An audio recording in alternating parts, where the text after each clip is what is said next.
Well, this video keeps getting copyright claimed even though it falls under fair use. So, if you want to see the original version of this, check out my Patreon. The link's in the description below. I set it to the lowest tier, so anyone who subscribes can watch it. I really hate that I have to do this, but what else can I do?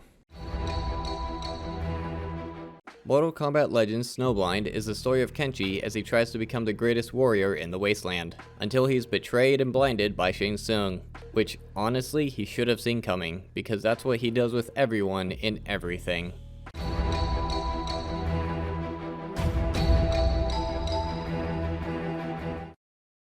It begins in a peaceful looking village with a statue of Liu Kang, except he's in his Mortal Kombat 1... his original Mortal Kombat costume, even though he wore his MKX costume the past two movies. Then this Mad Max game breaks in and just starts murdering people. Then they tear the Liu Kang statue down, and the Black Dragon are taking over.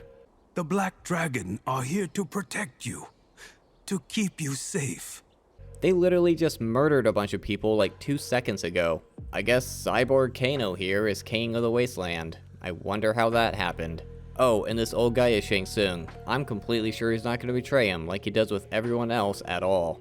Anyway, Sub-Zero's having a nightmare of his brother trying to kill him. Then Old Man Kwai wakes up, gets dressed, makes coffee, feeds the chicken on the farm I guess he has, feeds the pigs, picks some corn, and leaves on his cart.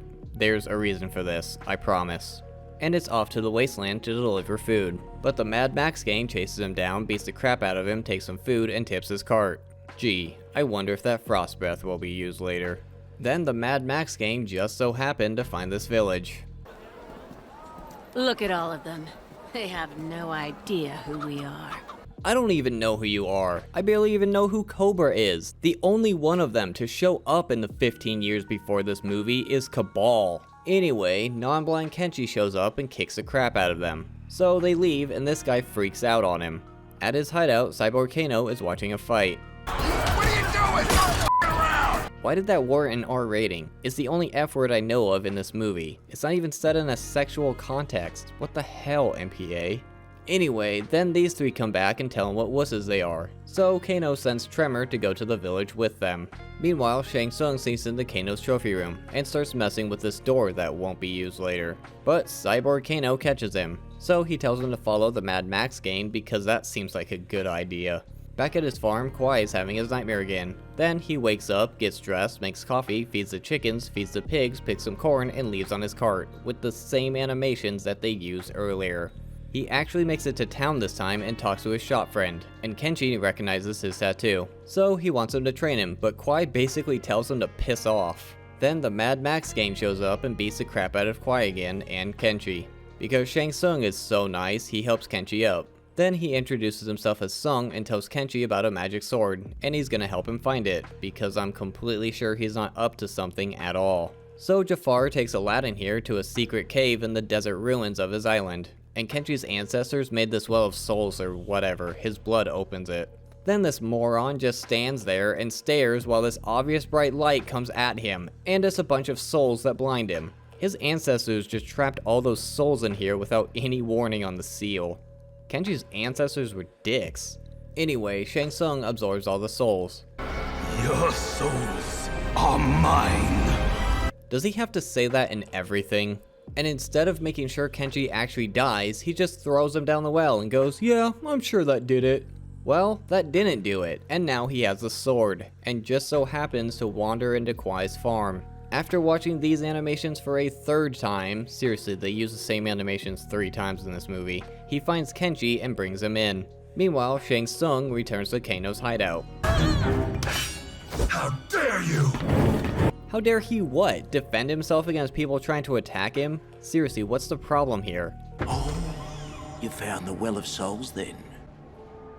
Surprised? We've done this dance before. What does he mean done this before? They're gonna do this MK11 time travel aren't they? Then after some dumb fight, it turns out Kano no longer has a soul, although I don't know how Shang Tsung didn't figure that out considering he's basically a cyborg at this point. And Kano beats him to death. I made this world, and I'll make it again and again and again. God damn it. They're gonna do this MK11 time travel Whatever, back at the farm, Kenshi's acting all pathetic, so Kwai agrees to help him. So they go through this long ass montage of them training, and Kenshi asks about this blade on the wall that completely won't be used later. Then Sub-Zero has this nightmare again, and oh no, it turns out the one chasing him is himself.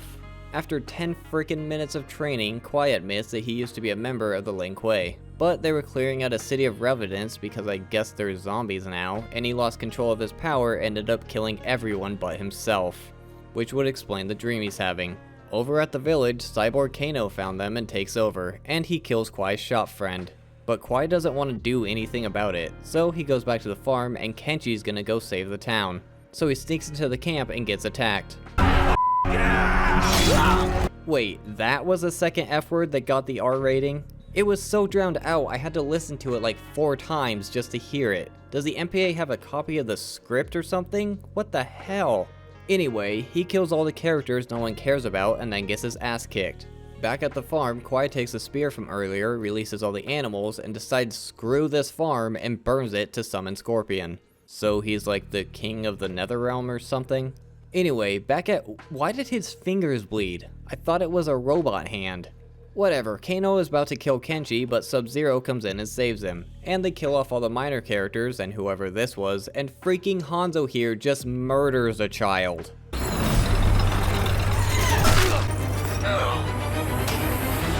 Get over here. See, this one actually makes sense, Battle of the Realms. But of course, all 3 of them together can't kill Kano. Why is there blood coming out of his arms? His neck and his chest I guess I could see, but these arms are robotic. He had a blade come out of one of them not even a minute ago.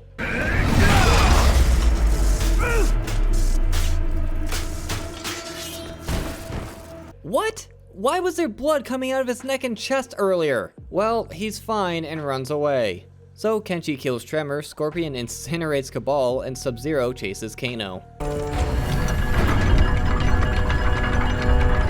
What in the hell?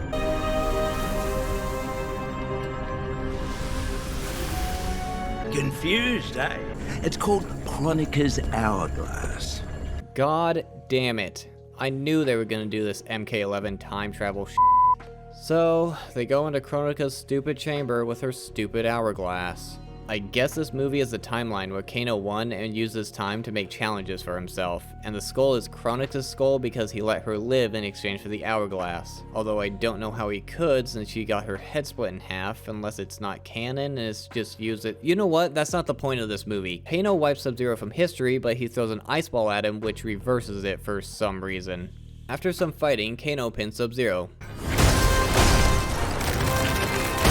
Why didn't he do that? Holy sh**!